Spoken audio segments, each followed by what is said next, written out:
This evening, first up, a stroke left him unable to escape. 65-year-old Vernon Duncan Jr. dies as flames tear through 3 homes on Lamaha Street, Kitty. A wife loses her husband and her home in one night, and the fire service is urging vigilance during these dry conditions.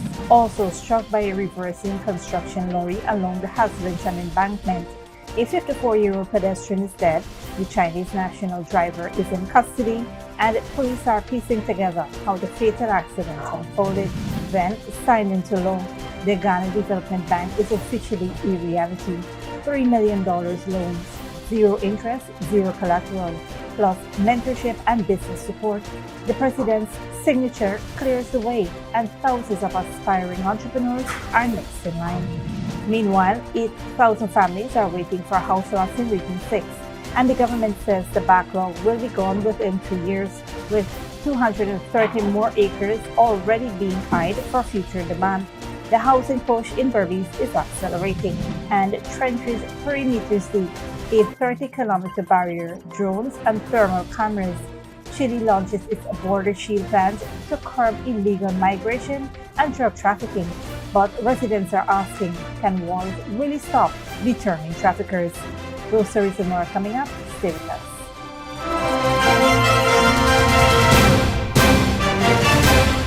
Welcome to this broadcast of Channel 2's Headline News Update for July 31st, 2026.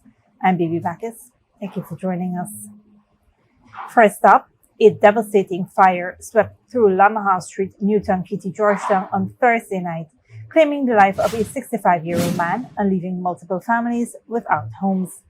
The deceased has been identified as Vernon Duncan Jr., who had reportedly suffered a stroke and was unable to escape as flames rapidly consumed the property.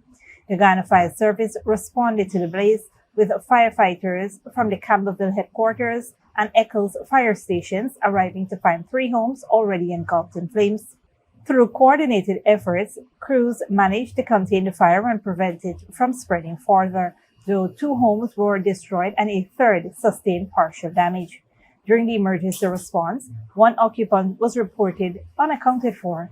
After suppressing the flames, firefighters conducted a thorough search of the premises and tragically discovered the charred remains of the missing man. Among those affected by the tragedy is LaShawna James, who lost both her home and her husband in the fire. A pensioner was also left homeless after her house was destroyed. The Guyana Fire Service extended its deepest condolences to the family and loved ones of the deceased and has launched an investigation to determine the cause and circumstances surrounding the fire. The Guyana Fire Service is urging residents to remain vigilant against fire hazards in their homes, particularly during the current dry conditions. Persons are reminded to ensure electrical wiring and appliances are in good working order, avoid overloading outlets, and never leave cooking or open flames unattended. Residents are also encouraged to have an evacuation plan in place, especially for elderly or disabled household members, and to report any emergency immediately by calling the Guyana Fire Service at 912 or 226-2411. On a different note, search and recovery operations connected to the MV Berbice ferry disaster are continuing. However, authorities say there have been no new verified developments since the last update, according to the government media advisory issued today.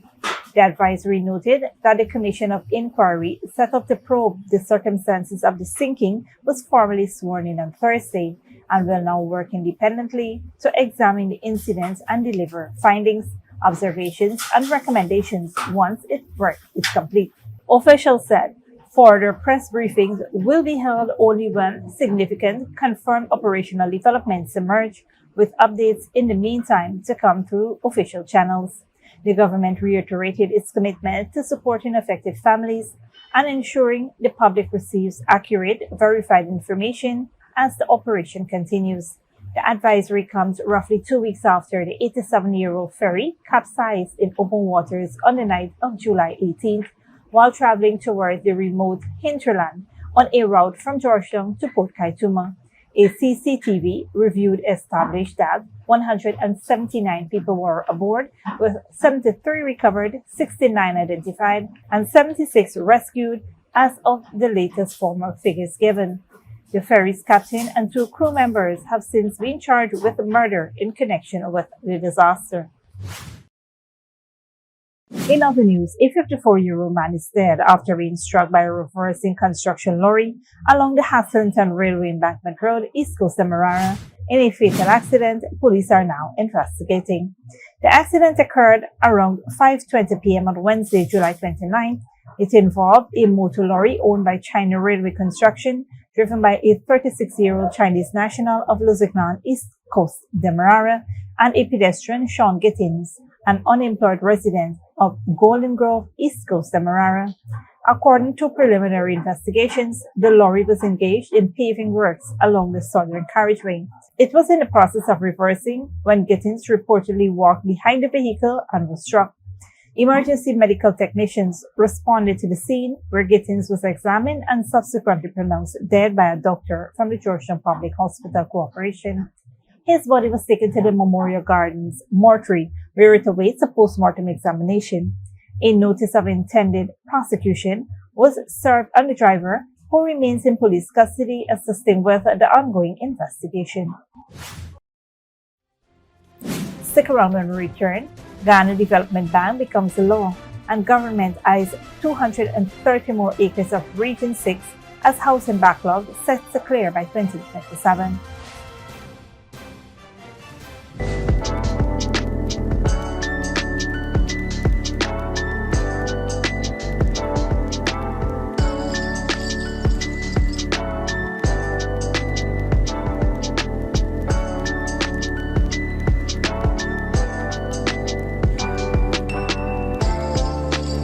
Good girl forget things. What's the problem, Granny? I want money for borrow for do a surgery. I was dancing and I fall and fracture my hip. If you need some quick money, you should check Lender's Jewelry and Pawn Shop. Lender's Jewelry and Pawn Shop, Lot 238 South Road Border, Georgetown. Get jewelry made to order in just 72 hours. We also accept vehicles. Lender's, best rates, longest payback period. Boys, I get through. Plus, I could dance again. Lender's Jewelry and Pawn Shop.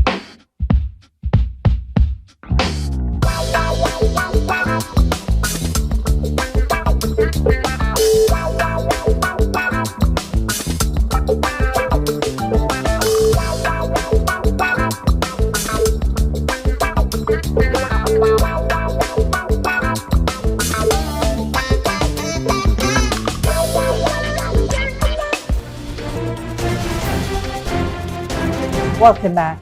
Ghana's newest financial institution is officially a reality, as President Dr. Mohamed Irfaan gave his approval on Thursday to the Guyana Development Bank Act 2026, clearing the way for thousands of small and medium-sized businesses to access financing, mentorship, and technical support. The act, passed in the National Assembly on Monday, establishes the legal, institutional, and administrative framework needed for the Guyana Development Bank to begin operations as a central pillar of the government's strategy to expand entrepreneurship, boost investment, and strengthen productive sectors. With the President's signature now in place, preparations can move forward for the rollout of the bank's flagship financing program, under which eligible entrepreneurs will be able to access loans up to $3 million, free of interest and without collateral. Beyond financing, the bank will offer comprehensive business development services, including assistance with preparing business plans, improving financial management, and strengthening day-to-day operations, support designed to help entrepreneurs build sustainable enterprises that can eventually qualify for financing from commercial banks. The legislation represents another significant step in the government's ongoing efforts to dismantle long-standing barriers that have kept many aspiring entrepreneurs from accessing affordable capital. The bill was piloted through the National Assembly by Senior Minister in the Office of the President with responsibility for finance and the public service, Dr. Ashni Singh, who said the bank would unleash a new wave of entrepreneurship by making affordable financing available to thousands of small businesses that have traditionally struggled to access credit. Even as Region 6 East Berbice quarantine moves closer to eliminating its housing backlog, the government said it is already planning, with discussions underway, to purchase an additional 230 acres of land to meet future housing demand. Region 6 recorded a housing backlog of close to 8,000 as of December 2025. Since the start of 2026, 292 house lots have already been distributed, trimming the backlog down. Currently, 1,100 additional lots are awaiting distribution, while 7,520 lots are under construction to help satisfy existing demand. In a recent live broadcast, President Dr. Mohamed Irfan said the pace of infrastructural development taking place will ensure the backlog is fully eliminated within the next 2 years. Even as authorities work through the current waiting list, the government is looking ahead to population growth and rising house demands, building on its continued investment in housing development across the region. In recent years, thousands of house lots have been allocated in communities including Palmyra, Williamsburg, Hampshire, Ordnance, Fortlands, Molson Creek, and numbered 79 Village, backed by investments in roads, drainage, water, and electricity infrastructure to prepare new housing schemes for occupancy. The push also includes the development of turnkey and core houses, alongside infrastructure aimed at building sustainable communities and expanding homeownership opportunities across East Berbice quarantine, part of the Ministry of Housing's ongoing efforts to open new housing sites and keep pace with growing demand.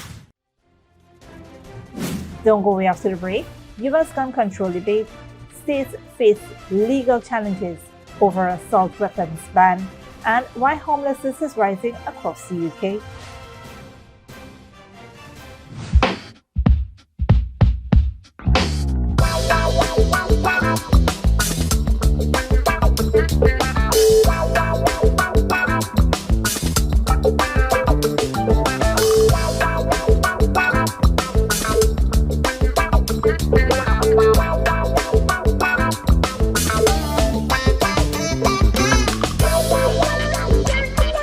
Good girl forget things.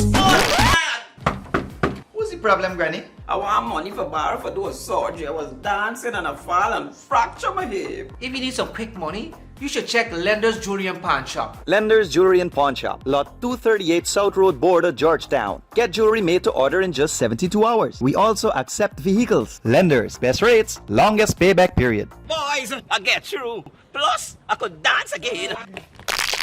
Lender's Jewelry and Pawn Shop.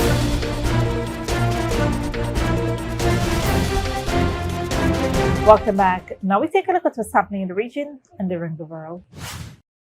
Good evening, I'm Dominic Gittins. Tonight, Peru's top court overturns a former president's corruption conviction, freeing him from prison. Chile tightens its borders against drugs and illegal migration. The US Supreme Court takes up assault rifle bans, and homelessness is on the rise across the United Kingdom. We will begin in South America, where Peru's Constitutional Court has declared criminal proceedings against former President Ollanta Humala null and void, overturning his 15 years corruption sentence. Humala, who governed from 2011 to 2016, was convicted in 2025 for accepting illegal funds from Venezuela and Brazilian construction giant Odebrecht to finance his election campaigns. He is expected to be released from prison following the ruling. His wife had previously fled to Brazil. Chile has launched an ambitious new border security strategy aimed at reducing illegal immigration and drug trafficking along its frontiers with Bolivia and Peru. More from Al Jazeera. These are the highlands of the Andes Mountains, 4,000 meters above sea level, a place where for centuries the native Aymara people have lived, mainly from grazing llamas. Today it is the border between Chile and Bolivia, and more recently it's become the gateway for the entry of undocumented migrants and also organized crime, especially drug traffickers. As his first major initiative after taking office, Chile's new right-wing president ordered the excavation of 3-meter-deep ditches to seal the borders. I want to use these excavators to build sovereignty in a Chile that has been violated by illegal immigration. Inspired by his ally, Donald Trump, President Jose Antonio Cast has named this the Border Shield Plan. A 30-kilometer barrier was completed last month along the northern border with Peru. But here in the county of Colchane, on the far longer frontier with Bolivia, one of the world's 3 largest producers of cocaine, progress is slow. This trench or ditch ends 500 meters behind me and goes 10 kilometers in front of me. That's all that's been done so far. And that's only a fraction of the 840 kilometers that separate Chile from Bolivia.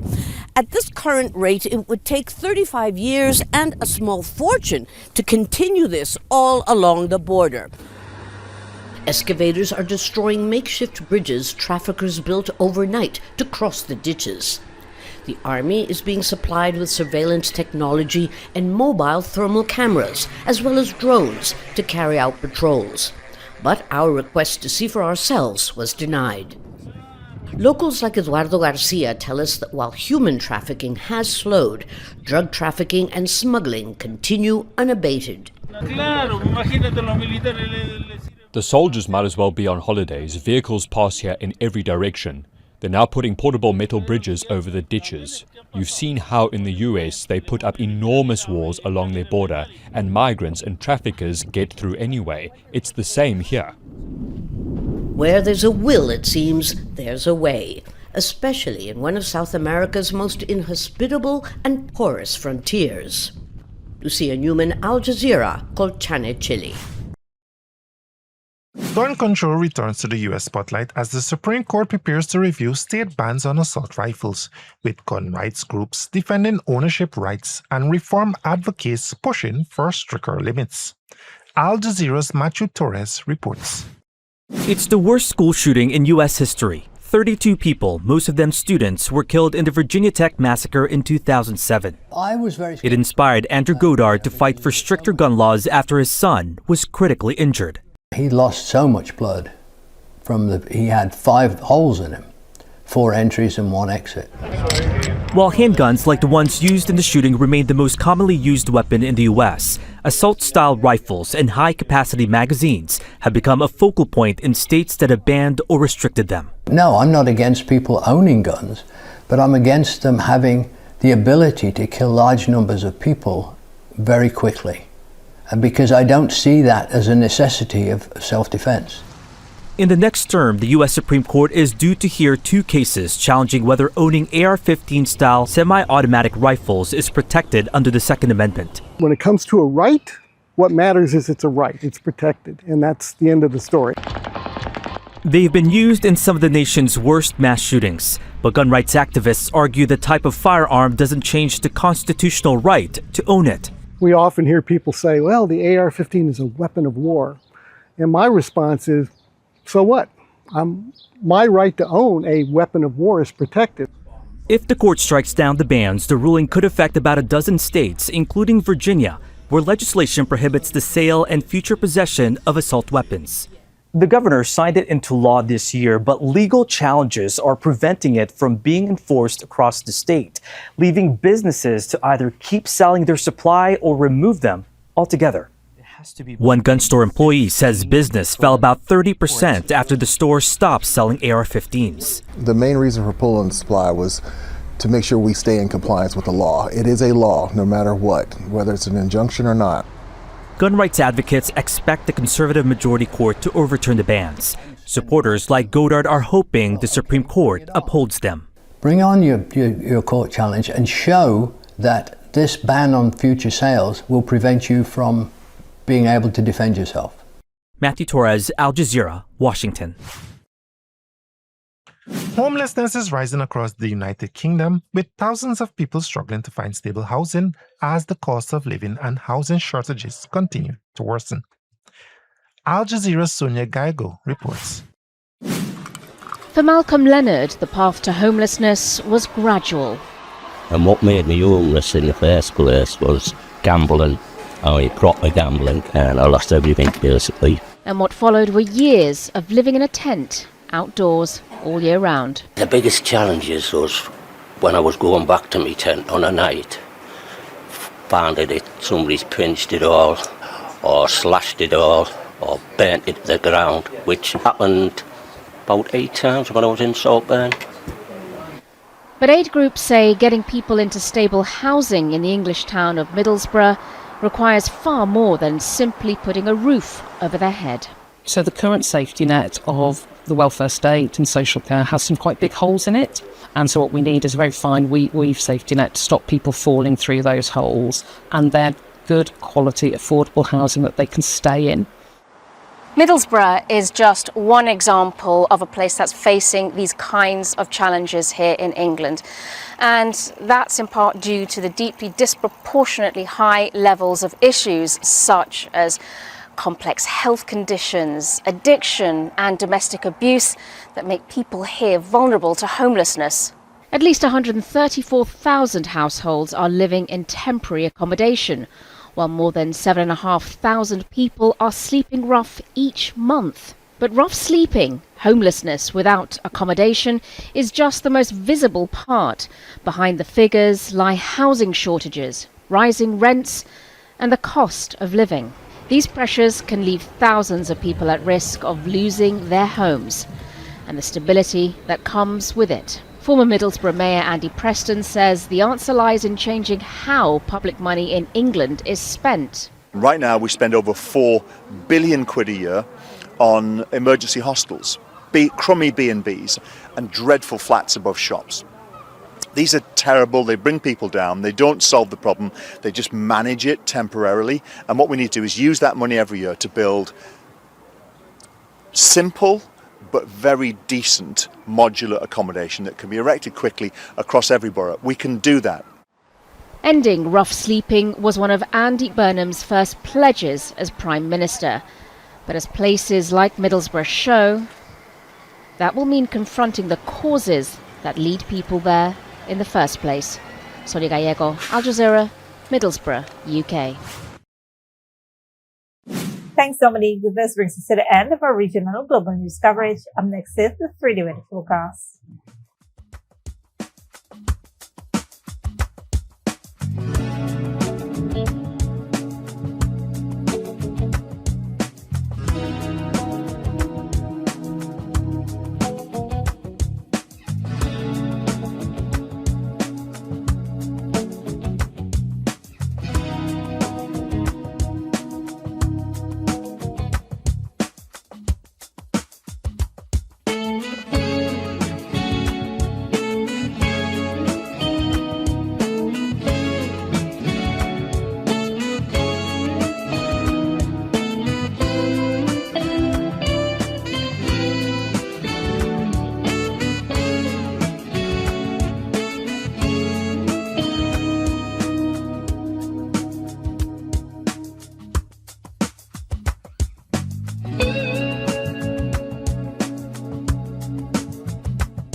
And that's it, TV2 Headline News for this Friday evening.